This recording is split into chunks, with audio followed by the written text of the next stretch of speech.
This podcast is sponsored by Talkspace. You know when you're really stressed or not feeling so great about your life or about yourself? Talking to someone who understands can really help. But who is that person? How do you find them? Where do you even start? Talkspace. Talkspace makes it easy to get the support you need. With Talkspace, you can go online, answer a few questions about your preferences, and be matched with a therapist. And because you'll meet your therapist online, you don't have to take time off work or arrange childcare. You'll meet on your schedule, wherever you feel most at ease. If you're depressed, stressed, struggling with a relationship, or if you want some counseling for you and your partner, or just need a little extra one-on-one support, Talkspace is here for you. Plus, Talkspace works with most major insurers, and most insured members have a $0 copay. No insurance? No problem. Now get $80 off of your first month with promo code SPACE80 when you go to Talkspace.com. Match with a licensed therapist today at Talkspace.com. Save $80 with code SPACE80 at Talkspace.com. How would you like a 15% discount to my daily email, the stack of stuff, the show notes, discounts to the conference, all of that? All you need to do is text the word SHOW to 33777. You'll get the annual subscription with a 15% discount to my daily email. You'll get the stack of stuff, the links to the show notes, discounts to the conference, and so much more. All you have to do is text the word SHOW, S-H-O-W, to 33777. Text SHOW to 33777.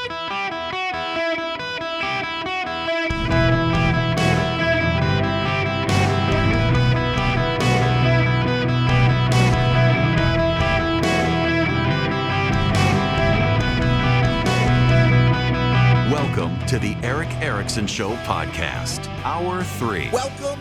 It is Eric Erickson here across the United States of America. They're still meeting at the White House. They're about to go behind closed doors. I won't jump back to it here. They're winding down and kind of getting out of the realm of Ukraine and also China and Russia to other things. So I want to move on here. The phone number, I'm not going to worry about giving it to you because can't take calls today. But there was a pride parade this past week around the country. I don't keep up with it. But there's Pride Month in June. There's Pride Week, which was this past week apparently. There's Trans Pride Week. There's National Coming Out Day. There are all of these things throughout the calendar to celebrate the Alphabet Gang, which strikes me as very religious. They have a liturgical calendar that we must celebrate these particular things at these particular times. The Christians have a liturgical calendar. You celebrate Christmas, and then you get into Epiphany, and then you get into Lenten season, and then you get into Easter, and there are different events depending on your denomination throughout. All major denominations, even the Reformed ones, recognize Advent and the Christmas season, recognize Easter, some recognize Lent. It all depends throughout the year, there are various times. Epiphany is January 6th. Now, those of you listening down in Louisiana, you can appreciate this more than most. In my house, I keep the Christmas decorations up until January 5th. At sunset on January 5th, the lights go out from Christmas Eve night until January 5th. Those are the 12 days of Christmas. The Christmas lights don't turn off. The timer goes off, and the Christmas lights stay on inside and outside for 12 days. The Christmas lights burn bright. And I love it. My wife hates it. She doesn't like that I leave the Christmas decorations on and shining. And honestly, it breaks my heart to see the people take their Christmas decorations down so early. Christmas decorations make me happy. We haven't even put out Halloween decorations this year. I guess I might, before Halloween, put something out. But now that my kids are older and they don't trick or treat, I just don't. And as I've kind of grown in my faith, I'm a little more creeped out by how people like Halloween so much, and they put out the demons and the monsters and the skeletons. And I know for most people it's just harmless fun, but for me it's just kind of weird that everybody used to decorate for Christmas, and now there are families that will spend more time decorating for Halloween than for Christmas. With Christmas, you're celebrating the birth of your Lord and Savior Jesus Christ. With Halloween, what are you celebrating? The demons, the ghosts, the goblins? I don't know. I'm not opposed to trick-or-treating Halloween. It just kind of creeps me out the amount of energy some people now go into celebrating it and don't decorate at Christmas. And then it just makes me so sad. There's a house down the street from mine. They put up their Christmas decorations on Thanksgiving, and on Christmas Day, the mom is outside taking down the Christmas decorations. On Christmas Day, I'm like, come on. There are 12 days of Christmas, and they begin on Christmas. And you turn off your lights at sunset on January 5th, because Christmas actually goes from sunset Christmas Eve until sunset January 5th. And on January 6th, it's Epiphany. It is Three Kings Day. It celebrates the arrival of the three kings of the Orient who came from the East. We three kings of Orient are. And you head into Mardi Gras season. And by tradition, on January 6th, you make your first king cake if you're from Louisiana. I happen to make homemade king cakes in my house. Tomorrow is No King's Day. Instead of Three Kings Day, it's No King's Day. And it is as religious as anything the Christians do. For those of you who are participating in No King's Day tomorrow, why are you doing it? What do you hope to accomplish? You are signifying your opposition to the administration of Donald Trump. You are signaling that you stand in opposition to fascism, totalitarianism, authoritarianism, the Trump administration, and you're standing with other people. You are standing united. It's a religious celebration. Many of you who go to your local town square tomorrow to celebrate No King's Day will not be in church on Sunday. The vast majority of people nationwide who will participate in No King's Day protests on Saturday will not darken the doorway of a church on Sunday, because tomorrow is their church. Christians globally go to church. If you're Seventh-day Adventist on Saturday, the rest of us on Sunday, and you worship the risen Lord. You progressives who go worship at No King's Day tomorrow are going to worship yourselves. You have created an idol of your government, and you have created an idol of protest. At your protest, there will be hymns sung. In fact, I have seen now on the No King's Day website, they have hymns for you to sing. You can organize, you can get your liturgies prepared, and you can do the chants. They actually have chants. I wish I were making that up, but they actually do have chants.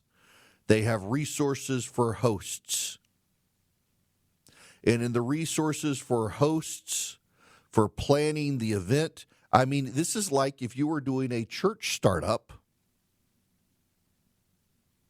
They've got essentially all the guides for you for your church startup. What you chant, what you say, how you get the crowd mobilized, how you get a crowd there, how you take action. Here we go. No King's Song and Chant Sheet. Prepared for by the Cairo Center for Religions, Rights, and Social Justice. They have hymns.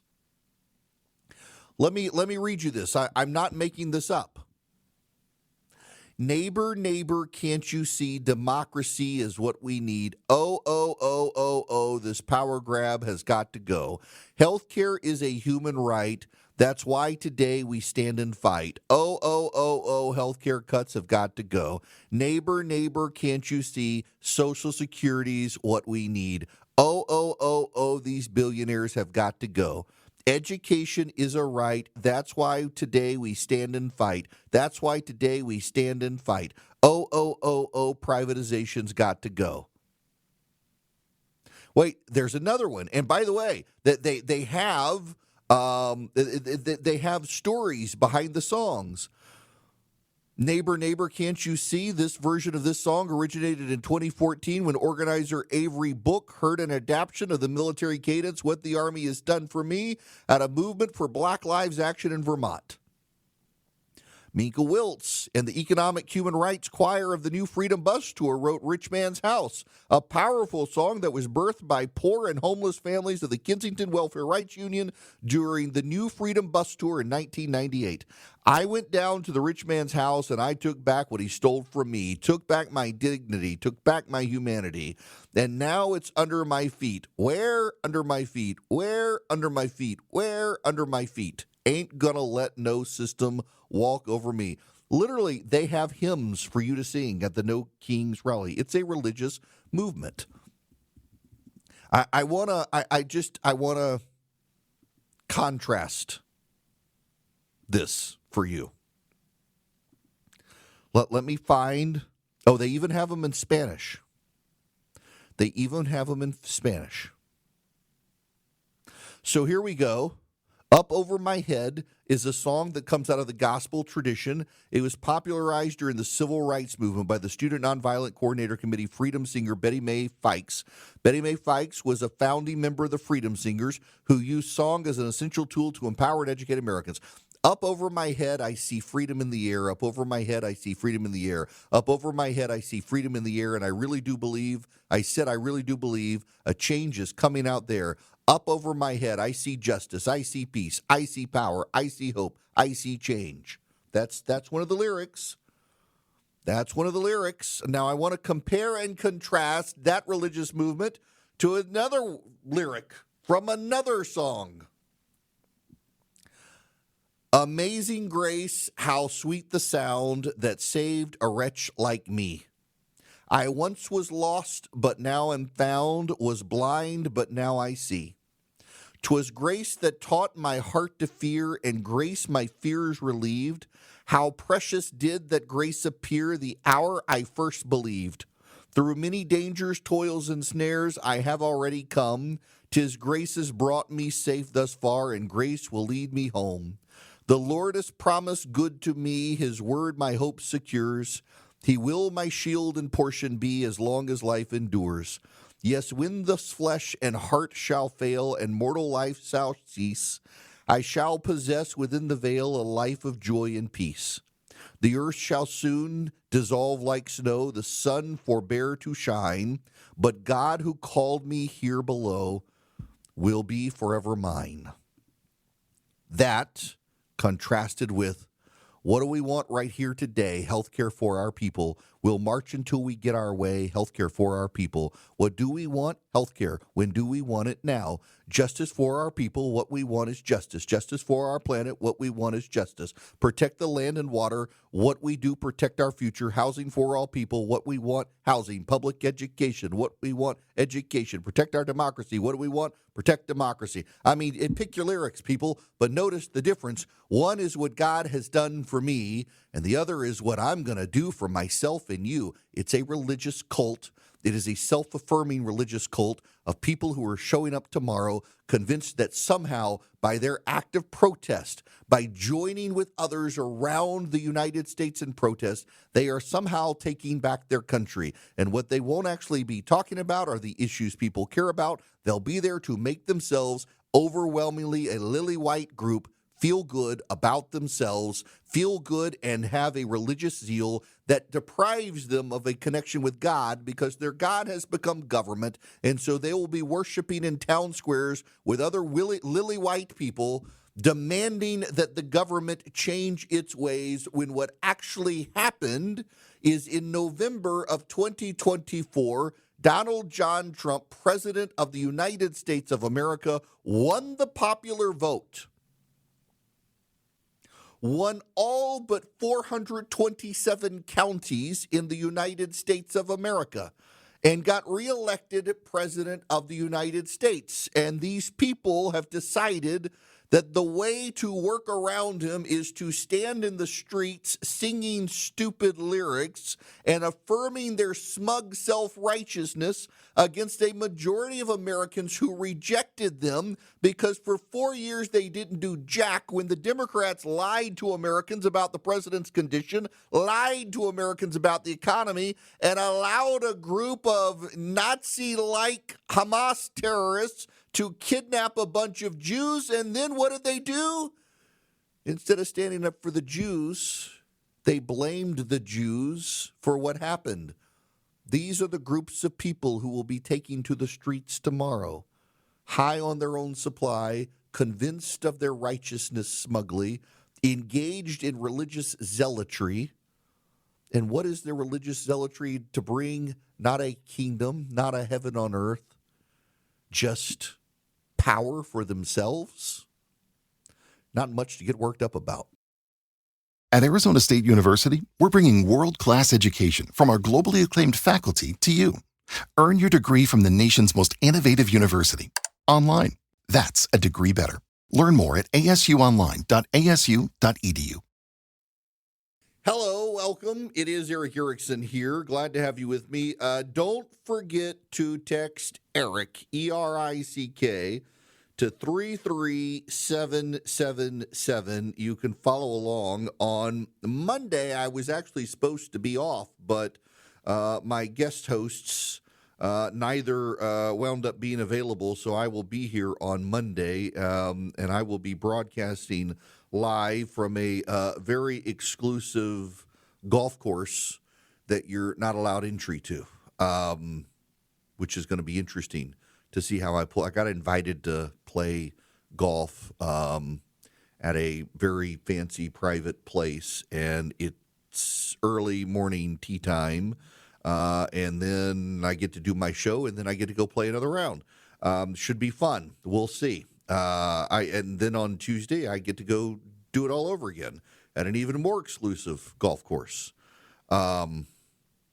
So we'll see how things work if I don't get hit in the head with another club. All right. When we come back, I actually want to shift gears a little more because we do need to dive into some foreign policy stuff. But first, there's new data about our economy.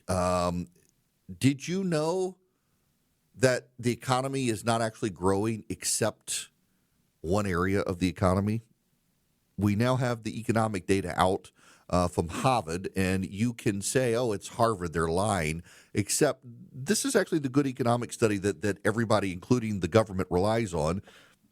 I don't think they're cooking the books on this. This isn't Harvard, the administration shop. These are the economists who do this for everyone, and there is some really startling data that has just dropped on what's growing in the economy and what's not. We'll get into that. First, I need to tell you about Old Glory Bank because, you know, one of the big issues in the country right now are regional banks. Caused a big market loss the other day as regional bank loans are coming under question. Old Glory Bank happens to be my bank, and thankfully they were not involved in that. They have great business acumen, and they're really great with business clients. In fact, if you're a business looking for a bank, I recommend them to you. I've got a private personal checking and savings account with them, and you can too. I got a no-fee checking and no-fee savings account with them. Try not to sneeze.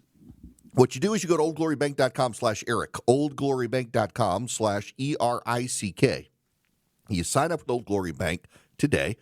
If you're a veteran, if you're a first responder, if you're an active duty military, they have great discounts for you on their premium accounts. They got great interest rates. You can do mortgages, car loans. You can do CDs. You go to oldglorybank.com. oldglorybank.com/Eric, actually, so I get the credit for you going. Member FDIC, equal housing lender, terms and conditions apply. When we come back, we got to deal with China and Venezuela and also where the economy is actually growing versus where it's not. Hello there. Welcome. It is Eric Erickson here. The phone number is 877-973-7425. If you want to be on the program, I need to give you an amazing stat Philip sent along during the commercial break that just blew my mind, and I had to go look at it myself, and it is for real. I have told you that if you take out the top 10 companies in the S&P 500, the stock market has actually been pretty stagnant. You take out the FANGs, you take out, well, now it's harder because Facebook has changed to Meta, but take out Facebook, take out Apple, take out Amazon, take out Netflix, take out NVIDIA, take out Google, really take out Microsoft, take out AMD. The economy has not actually been doing great. I shouldn't say the economy, the stock market hasn't been doing great. But now we have new economic data from Harvard.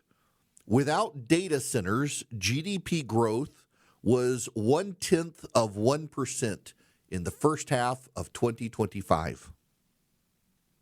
Without data centers, GDP growth was 0.1% in the first half of 2025. That's according to Harvard. That's not good. And it underlies some of the economic weakness that we have in the United States, particularly now as beef prices have skyrocketed. And there are a number of reasons for beef prices skyrocketing. Beef prices have skyrocketed because of droughts. Beef prices have skyrocketed because of an illness that got into some cattle herds. Beef prices have skyrocketed because of some monopolistic practices by slaughterhouses that have raised prices that get passed on to consumers. Beef prices have also risen because of a 75% tariff increase in imports from Brazil and other countries. Beef prices, domestically produced beef, has gone up in price in part because imported beef has gone up even more because of tariffs. So domestic beef prices could go up in price. But also there have been other issues as well, disease, drought, things like that.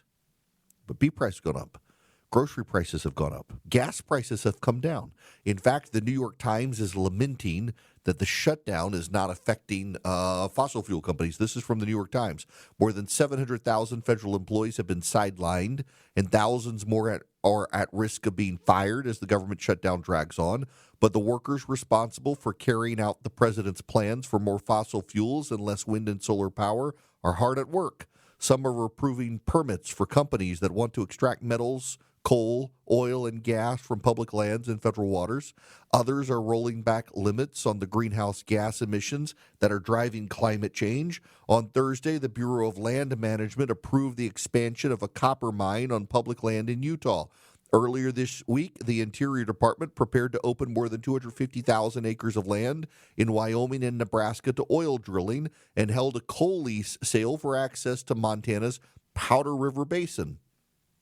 And at the Environmental Protection Agency, employees are finalizing a plan to allow more mercury emissions from coal plants, according to two people familiar with the work underway. Cheryl Taylor, a spokeswoman for the Interior Department, said the agency was doing what was necessary in light of President Trump's declaration in January of a national energy emergency. Quote, work related to permitting, leasing, and other essential energy operations is continuing as accepted work to help strengthen the nation's energy security, maintain reliable supplies, and protect American consumers from disruptions. The environmentalists really don't like it. But we have an underlying weakness in the economy. That underlying weakness is that, but for data centers, the economy is kind of stagnant. We are kind of in a bubble. Y'all know I'm not an economic expert. I do know how to talk to economic experts. I would actually probably like to get Andrew Ross Sorkin on the show. I know he's a lib. He's a morning anchor on CNBC, but he's written a book on 1929, and he's been sounding this alarm even before Trump got in office that the economy is looking more and more like it did in the lead up to the great stock market crash in 1929, in large part because there's only one segment of the economy growing. It's so robustly growing that it overshadows the stagnation of everything else. And in the process, the way a lot of people on Wall Street and financiers are making money is in things like crypto and other currency devices and manipulations of currency and getting people to invest in risky things. Look at the private equity companies that are trying to get you to invest your 401k in crypto and in odd bank loans and things like that. There are all sorts of red flags that our economy right now is not doing as well as it should be, and yet because of one small sector of the economy, there's an overshadowing of the weakness. I can understand why Warren Buffett is hoarding so much cash and living off the interest on the cash. He's got no desire to make big investments. You know, I keep on my screen up here. I don't keep MSNBC on the screen because I think if I were to be exposed even to the visuals of MSNBC as the days wore on, it would be like an accumulation of lead in my body. I would be like 30 feet over a runway after a couple weeks, drooling on radio. But on my screen, I keep on ESPN, CNN, Fox News, and CNBC. And on CNBC, there was an ad for a book on options trading and how you can't really be a legitimate investor if you're not trading in options, because options are now the way to make money. You know, options pretty risky. I don't trade in options. Look, I'm not a finance guy to begin with, but I don't trade in options. I do buy individual stocks. I've been rereading Ben Graham's old book. Oh, now what the conscience of what is it called now? Suddenly I've gone completely blank on Ben Graham. If you ever want to learn about buying stocks, it is probably the best book to read, The Intelligent Investor by Ben Graham. Warren Buffett and Charlie Munger have both said it is the best book, and it's been a while since I've really read a book, and I've sat down with the latest edition to read it. And one of the things he says is you got to separate between what a speculator is and what an investor is. And one of the things he says is that investors typically do not engage in options individually, and that as you get into periods of speculation, there become all of these novel strategies to invest, and people start hawking their books about novel strategies. And I'm sitting here watching CNBC a little while ago, and there's a book out. And it's about how you've got to, if you want to make money in the market, you got to invest in options. Like, no, the hell you don't. It's just really weird to see this coming full circle like this. And it's frankly a little bit alarming to me that we're seeing the stock market treated as a casino again. And that tended to happen in the run-up to great stock market crashes is people forgot about long-term investing, and they convinced themselves they were investors when really they were just speculating. They were gambling in the stock market. Look, I got enough concerns about sports betting right now and the number of people who think they're going to make money betting against the house in sports betting. It's a very dangerous phenomenon, I think. In fact, you know, I'm a small government guy, but I am increasingly of the mindset that broadcast television and the like are already regulated, as is casinos and gambling. And I'm really a little bit alarmed when I have ESPN on now that half the programming at ESPN is on the betting odds for the games. Nobody's watching the games anymore for betting or for enjoying the game. They're watching because they place bets. And you talk to athletes now, this is one of the ones that intrigues me. If you talk to athletes now, increasingly, athletes all have stories about how they are getting harassed by fans because of their parlay bets. That they didn't do this one thing that the fan insisted they needed to do, and the result is the fans got mad. And the fans are harassing the players. We're living in wild times, folks. People are treating the stock market as entertainment, and they're treating sports as a way to make income. That's not a stable, healthy environment. And take the cultural stuff out of this. That's just not a healthy cultural environment when that sort of stuff is beginning to happen in society. And so many young men in particular are falling victim to sports betting.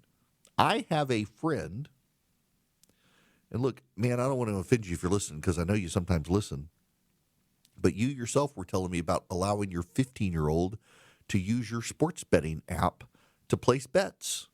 It's a dangerous habit to get your kids into, placing sports bets. And increasingly now, people are placing bets in the middle of games, and in some cases, their video feed is behind the actual game, and they could be losing money.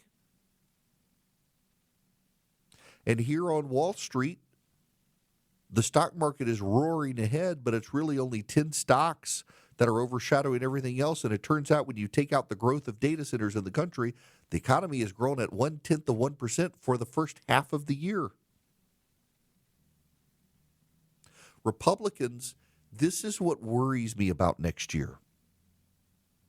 You are blessed that your progressive Democratic opponents are dumber than dirt. Because tomorrow they will be screaming about having no kings and how democracy is under attack.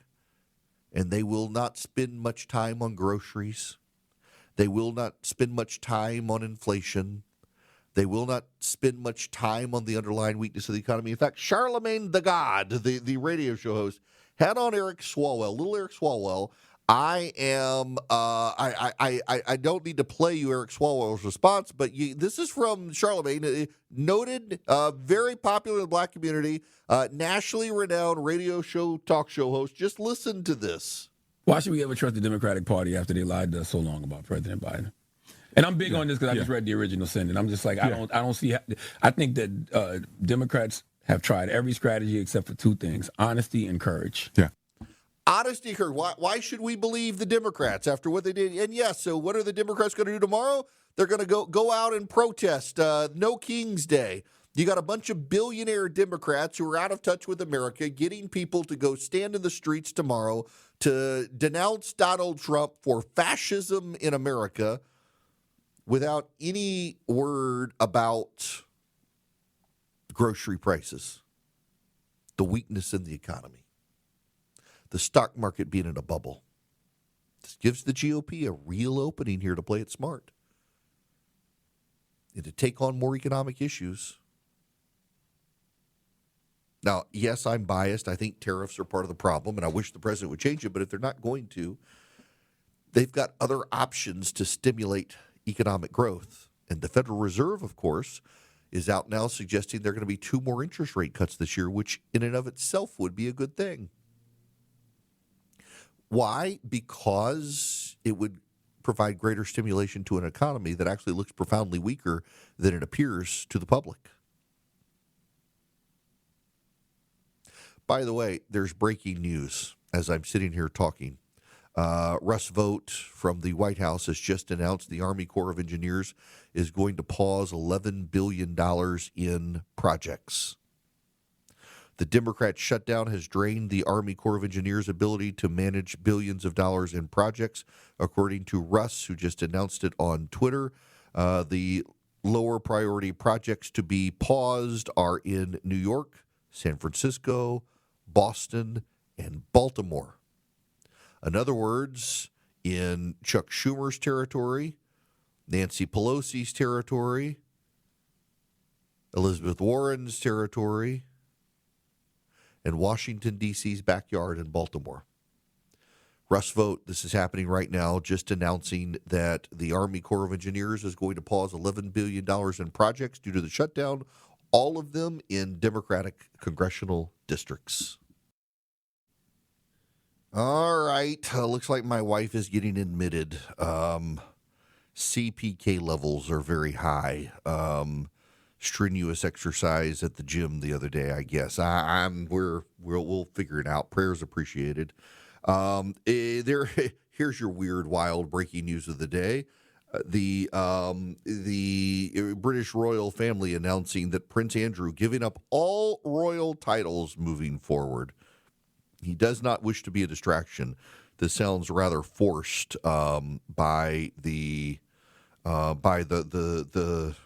king. So yeah, all right. There's break. I know some of you really are focus on it. The president also. I'm glad we cut off the press conference when we did, Kobe, because he started dropping f-bombs, talking about Maduro in his FAFO mode that he wants to f with the United States, and he's about to find out what comes from that. All righty, we will see. Here at the end of the program, I want to go back to something from the other day. I wrote about it this morning. There is this growing idea that there should be no enemies on the right. That you may disagree with someone on the right, but you should deal with the person privately. You should not publicly disagree with them, because that's what the left does. The left refuses to have any enemies to the left. Doesn't matter how outrageous you are on the left. If you're on the left, everybody on the left stands together, and we on the right should do the same thing. Now, what I find notable about that is that these are the people essentially saying, if we got racists on our side, so what? The left has them on their side. If we got Nazis on our side, the left's got them on their side. They got the communists. Got anti-Semites on our side? Well, they got anti-Semites. I don't care. No enemies to the right of me. Doesn't no matter how vile they are. If they are in my coalition, I will say nothing. And these are the exact same people who are fine with the racists and the Nazis and the anti-Semites and even the abortion advocates these days, who also tell the cucks, the rhinos, the globalists, the establishment hacks they need to get out of the party. Is that not ironic that there are no enemies to the right of me, but if you're a cuck, an establishment hack, a globalist, or a rhino, get out of the party? It doesn't really seem to align as well as they seem to think or believe, does it? Personally, I want nothing to do in my party with neo-Nazis and anti-Semites and abortion advocates, so I'll pass on the whole no enemies to the right of me stuff, because there are enemies there. Now, I got to tell you about Americans for Prosperity, because they're advancing common sense conservative reforms around the country. If you go to AFPvolunteer.com today, you can sign up with AFP and be a part of it. What does AFP do? Well, AFP around the country organizes conservatives to advance common sense conservative public policy. Those common sense conservative public policies range from things like school choice, to regulatory reform, to tax cuts, to helping small businesses, to helping families. They work at the local level, the state level, and the federal level. They knock on doors and they mobilize voters, and they would love to have you as well. If you go to AFPvolunteer.com today, you can sign up and be a part of it. Here in Georgia, where I am, there's a Public Service Commission election in November, and Republicans don't look like they're turning out. They're going to hand 2 seats over to communists if they don't show up. And AFP is helping mobilize people and remind people that the election is important. They're helping people understand the public policy at stake. They'd love to have you on their side. AFPvolunteer.com. Sign up today and have a great weekend.